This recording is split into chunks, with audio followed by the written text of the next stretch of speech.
Proč? Můj život je jeden velký boj. Dost lidí kolem mě chce, abych byl jako stroj. Křičí a rozkazují, jak chtějí, abych skákal. Přijde jim to, jako bych se celý život flákal.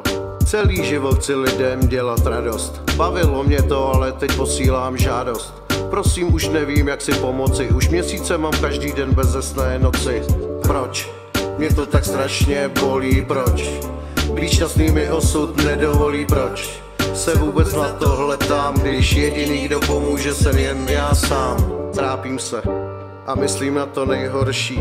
Lidi kolem mě se mnou ani neloučí. Je jim to jedno a jde jim to tak samo. To jsou lidi, co mi utáhnou i lano. Změnil jsem kvůli lidem spoustu věcí. Nestačilo jim to, mají na mě stále keci.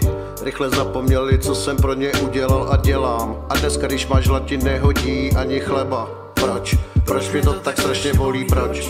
Být šťastný mi osud nedovolí, proč? Se vůbec na tohle ptám, když jediný, kdo pomůže, jsem jen já sám. Jediné štěstí je teď už jen můj syn. Ty lidi chtěli, abych ho částečně opustil, a já to kvůli nim málem udělal. Dneska bych si za to nafackoval. Teď se zase musím zvednout nahoru, pokračovat dál a mít stále pokoru. Ze života vím, že jedna věc platí, a to je ta, že jim to jednou karma vrátí. Proč? Mě to tak strašně bolí, proč? Být šťastný mi osud nedovolí, proč? Se vůbec na tohle ptám, když jediný, kdo pomůže, jsem jen já sám.